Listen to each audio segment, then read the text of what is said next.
choquant, ces traditions sexuelles à travers le monde que vous méconnaissez. Le sexe a toujours occupé une grande place dans la vie des êtres humains, à peu près à n'importe quelle époque. Parfois tabou, d'autres fois caché, ailleurs complètement libéré. La façon d'exprimer la sexualité varie par contre d'un endroit à l'autre, tout comme les différentes traditions. Dans cet article, nous vous présentons 10 traditions sexuelles étonnantes, de partout dans le monde. Sachez cependant que certaines pourraient vous choquer au passage. Mais avant de commencer, n'oubliez pas de vous abonner et de cliquer sur la cloche de notification pour ne pas manquer nos nouvelles publications. Top, c'est parti. 1. Papouasie-Nouvelle-Guinée, les Sambians, la tribu qui boit du sperme. Pour devenir un homme dans cette tribu primitive, les garçons ne doivent plus se retrouver en présence de femmes dès l'âge de 7 ans. Ils doivent vivre exclusivement avec d'autres hommes durant 10 ans. Pendant ces 10 ans, leur peau est percée afin d'éliminer toute contamination pouvant provenir des femmes. Ils se font aussi saigner du nez. La cerise sur le Cinda, ils doivent boire le sperme de leurs aînés pour soutenir la croissance et la force. Quand ils reviennent de nouveau dans la tribu, ils continuent de se livrer à des saignements de nez, en même temps que les cycles menstruels de leur épouse.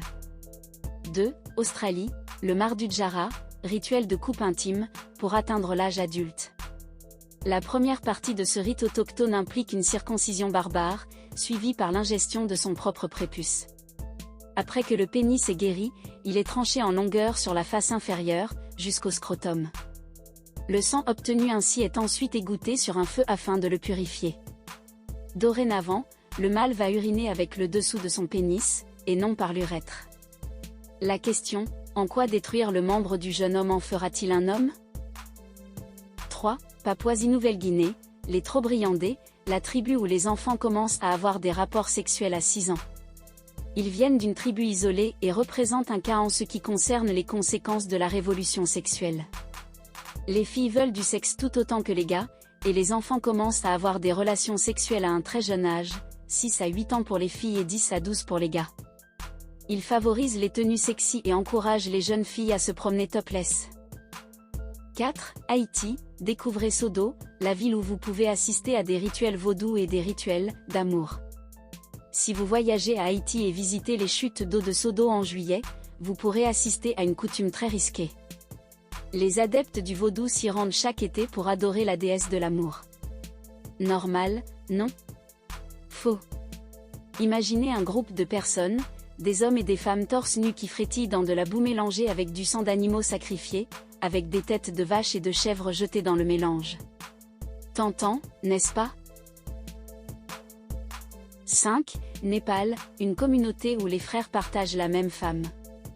Dans l'Himalaya, où il y a peu de terres disponibles pour l'agriculture et l'élevage, les familles avec plus d'un fils sont confrontées à diviser leurs terres pour que chaque fils puisse lancer sa propre famille. Pour éviter de diviser les terres, il y a une solution: trouver une épouse pour l'ensemble des fils afin qu'ils puissent vivre comme une famille et garder leur parcelle familiale intacte. 6. Niger, les Wodab, la tribu où les mâles doivent voler les femmes des autres. Dans la tribu des Wodab du Niger, en Afrique de l'Ouest, les hommes doivent voler les femmes des autres. Le premier mariage de la Wodab est organisé par ses parents. Cependant, au festival annuel Jerowol, les hommes Wodab portent du maquillage et des costumes élaborés, et dansent pour impressionner les femmes dans le but de voler une épouse. Les mariages subséquents sont appelés « mariages d'amour ». 7. Égypte, les pharaons de l'Égypte ancienne qui pratiquaient la masturbation en public. Selon eux, le Nil est le résultat de l'éjaculation d'Atoum, leur dieu de la création. Cette histoire a inspiré les pharaons à se masturber en public sur le bord du Nil, pour assurer l'abondance. D'ailleurs, les anciens Égyptiens ont été tellement inspirés par l'acte d'autostimulation qu'au festival du dieu Mine, qui a représenté la puissance sexuelle du pharaon, les hommes ont continué de se masturber en public. 8. Grèce, dans la Grèce ancienne, l'homosexualité n'avait pas le même sens.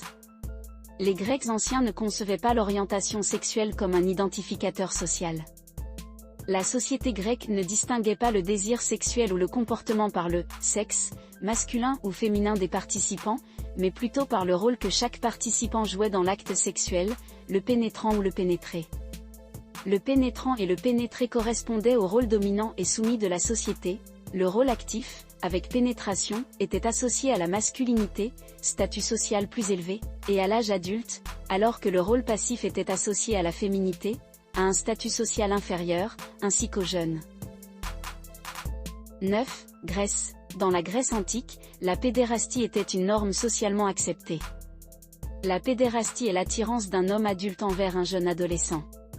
C'était le « boy love », la forme la plus courante de relations homosexuelles entre hommes. Un garçon était considéré comme un « garçon » jusqu'à ce qu'il soit en mesure d'avoir une barbe pleine. À Athènes, le vieil homme se devait d'éduquer, de protéger et d'aimer.